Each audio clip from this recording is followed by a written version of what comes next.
What miracle were they looking for? They saw dangerous dimensions of God. But at the slightest opportunity, they bowed to Baal. They committed adultery with Ashtaroth. One of the things I'm afraid of now is that every young man I seem to see has this strange spirit of ambition. He wants to be something by all means. I'm afraid. I'm afraid. I don't know who told us that you cannot be invisible and yet fulfill destiny. I don't know who told us. So the average young person is afraid of being hidden. There's ambition lurking in his heart, lurking in her heart somewhere. He will do everything right. But when it comes to those matters, God will say, Kai, I can't go with this one like this. My brothers and sisters, you don't know how important it is to God when it comes to the matter of destiny, that your heart has a pure motive. You don't know how important it is. A pure motive. Because if you don't have a pure motive, my brother, in the thick of battle, you will abandon the battle. You will run away from the war. God promised that there will be persecution. He promised that there will be trouble. I sat in church for years. Preachers didn't come to tell us that you will fight. Oh, there were two extremes. One extreme didn't know there was a fight at all. The other extreme, all they were fighting about was to advance their own comfort. Anybody troubling my destiny? Anybody who don't say I should marry? So everything was to guarantee that they were comfortable. They never thought that there was something happening between kingdoms, and man is the key. So on the one hand, they are not fighting at all. On the other hand, everything they are fighting for is like these men, to advance their own agenda. So whether the agenda of God is succeeding or failing, they didn't bother. Just make sure that anybody troubling my destiny dies. What God wants to do in their generation does not matter. Just make sure that anywhere that I need to get a breakthrough, whoever is standing as a gatekeeper dies. So in my city, you have strange programs. Grace for visa.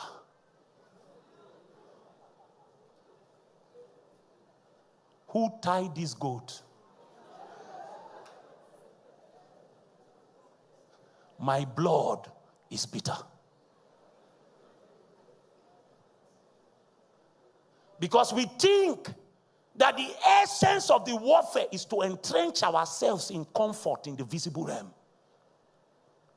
You think what Satan is after is your car. You are a joker. The reason he will fight your academics is because he knows that if he touches it, you can lose concentration. And on the basis of that, you will become ineffective in the hand of God. So he will go there. When he finds that you have become such a creature that if he touches it, you just enter into your office and face front.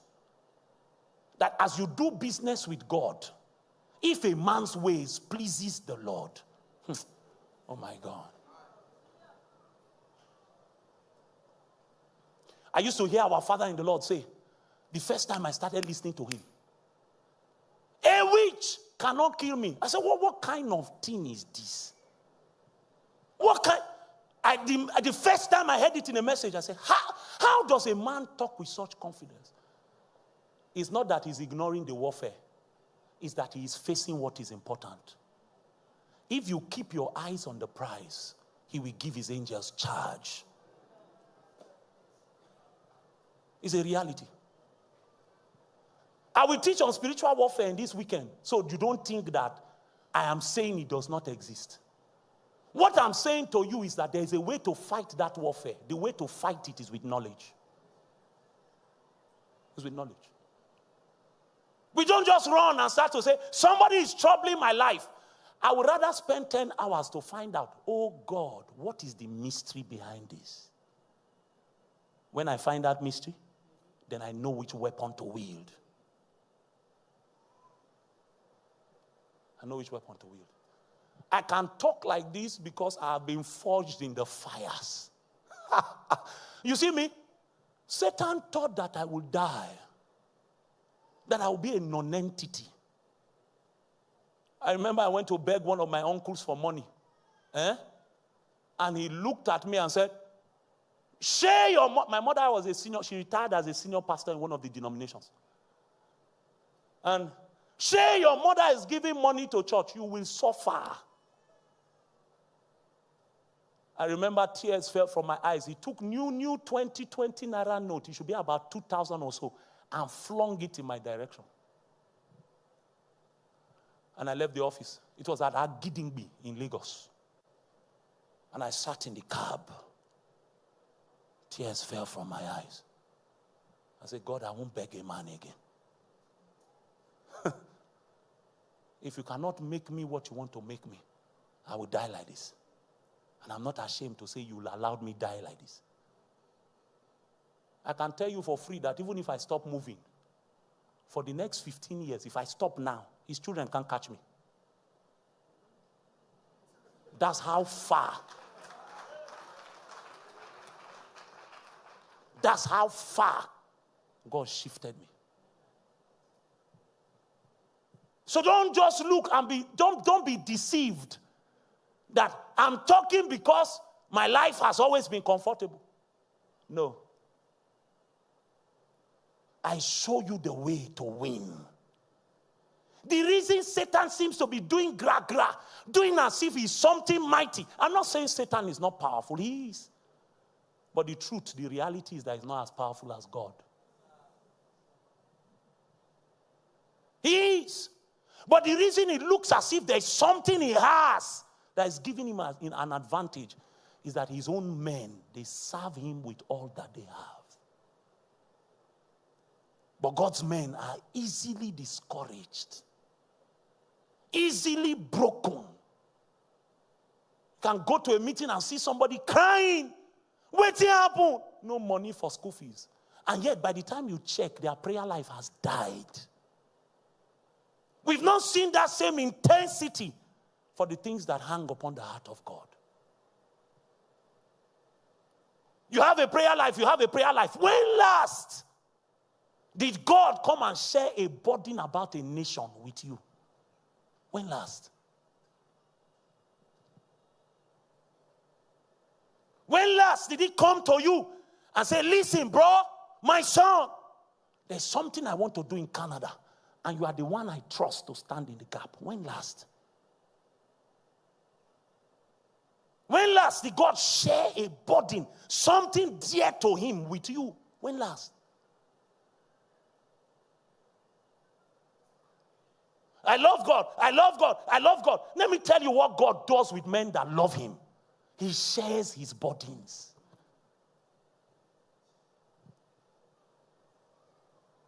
The way we have defined the love of God has been with goods. But I've been around long enough to know that when God loves you, if he loves you, oh my God, you will hear the cries of Macedonia.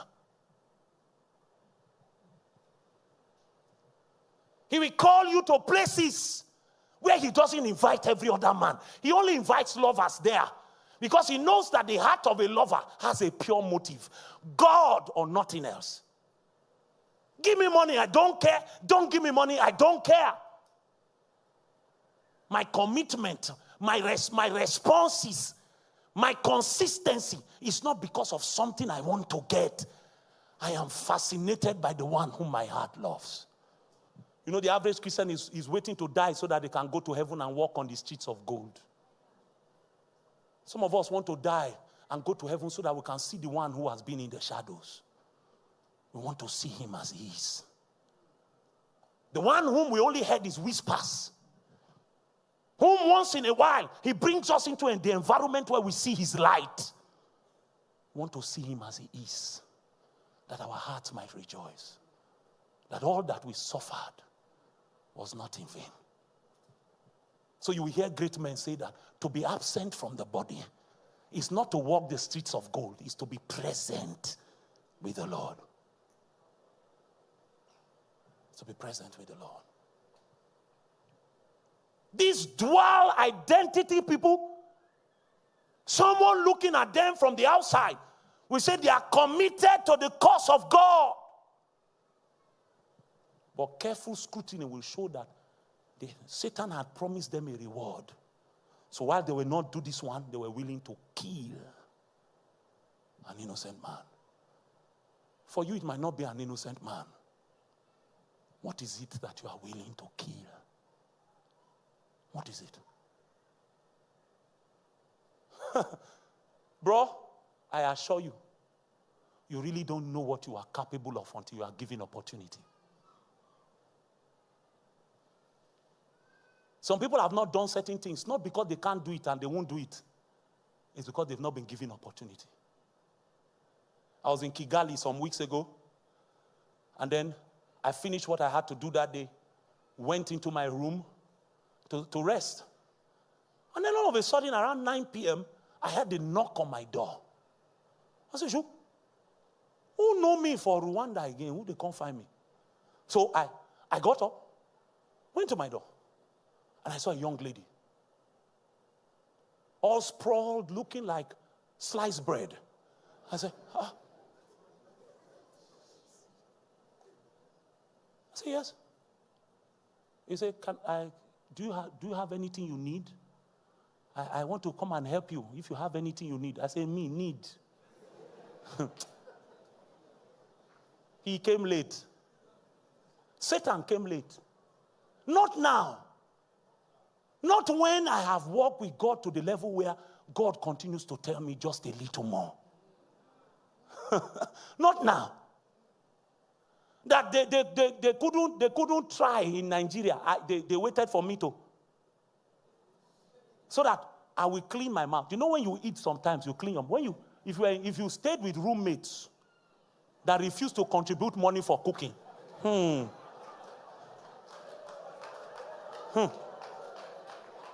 There's a secret technology you learn. Is chop and clean mouth. It's a technology. So everybody will go out in the morning. All the pots are facing down, clean. Because nobody wants to contribute. Then when you go out, you eat, load your belly. Then when you come back in the night, you take a corner and say, you don't chop? Say,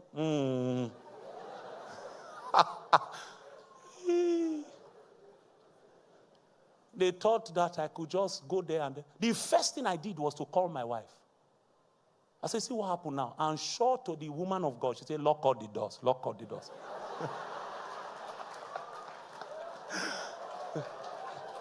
Lock the doors. Lock. Make sure those doors are locked, young man.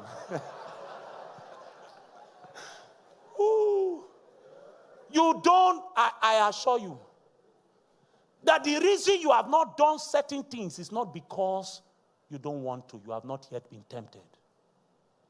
In the day that Satan presents his goods, we will know what it is that has been sitting on the table of your heart. And you know the warfare of Satan is very subtle. He knows that if he brings it as it is, the weakest amongst us will discern it. So we package it like a promotion. Package it like a breakthrough. Package it like an open door. It will take a man who is totally sold, who recognizes that what is in the balance is the souls of men. Let's go further. Go to 29. I'll soon begin to tie this up so we can pray. Pilate then went out to them and said, what accusation bring ye against this man? Next verse. They answered and said unto him, if he were not a malefactor, we will not have delivered him unto thee. Next verse. Then said Pilate unto them, take ye him, and judge him according to your law. The Jews therefore said unto him, it is not lawful for us to put any man to death. Do you understand what's happening here? Automatically, they are saying that, first, Pilate is trying to extricate himself from these affairs. So he says, what has this man done? If he sinned according to your law. Remember that the original thing that brought them here was that Jesus did what? Blasphemed. Are we together? So that sin was against their law.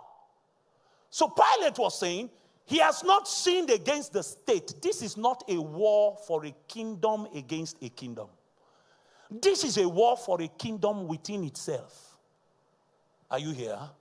Now, if this is a war within your jurisdiction, why not try him according to your laws? So immediately, Satan sees an opportunity and says, he introduces the ultimate penalty. Because if you blaspheme against God, the consequence is that you should be stoned to death. But they now say that, look, it is not lawful for us to put any man to death. They didn't want to defile themselves. So they were trying to shift the responsibility to Pilate. To do that, they needed to change the charge. Are you with me?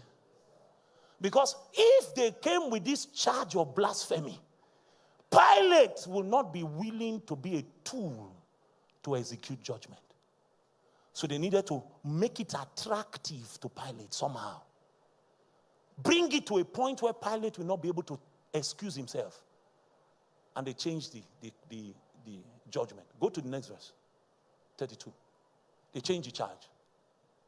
That the saying of Jesus might be fulfilled, which is spake, signifying which death he should die. Because Jesus, the Bible tells us that for this reason was he made manifest. He came that he might die and to deliver men from their sins.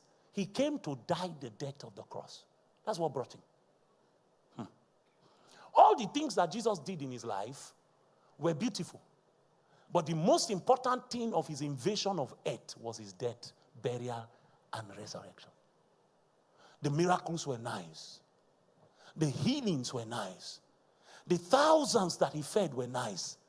But all of that is secondary to the primary reason that brought him. He came to die the death of the sinner. That's why he came. Stay with me. Next verse, 33.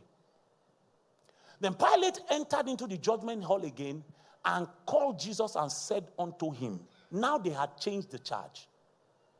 Art thou the King of the Jews? Next verse, Jesus says, sayest thou this thing of thyself, or did others tell it thee of me? They saw that they could not crucify him for blasphemy, so they brought up a charge to say that he was equating himself with Caesar. Because if Jesus dared to claim that he was king, it meant that he was challenging Caesar to a battle. Because the Jews were supposed to be under the jurisdiction of who? Of Caesar. So Pilate now must have heard them when they said, it's not lawful for us to put a man to death. Probably that conversation is not included here. Somebody would have asked, why kill him? And he said he's the king of the Jews. So he asked him, are you the king of the Jews? Then Jesus asked him a question. Are you asking me this because you heard, you know it yourself, or because you heard it? Next verse. Next verse. Pilate answered, am I a Jew? Thine own nation and the chief priests have delivered thee unto me. What hast thou done? Next verse. Jesus answered, this way I've been going all night. My kingdom is not of this world. You know what Pilate was saying to him? Tell me if you are innocent or guilty. I can set you free. A warrior understands that there are certain battles you cannot run away from. The only way out is the thick of the battle. To come out on the other side, to take a shortcut, is to truncate destiny. To come out on the other side is to fight. You will have to enter into the thick of the warfare and fight. You are not permitted for the trophy until the giants are killed. You will have to go into the battle and fight. So Jesus looks at him and says, my kingdom is not of this world. If not, if I was fighting for this world, my servants would have done everything to make sure you cannot hold me. And some of the soldiers would have confirmed. They would have told him, we were in the guard, and one of his servants brought a sword. They were ready to fight. But he reminded them, it's not why we're here. It's not for territories, it's for men.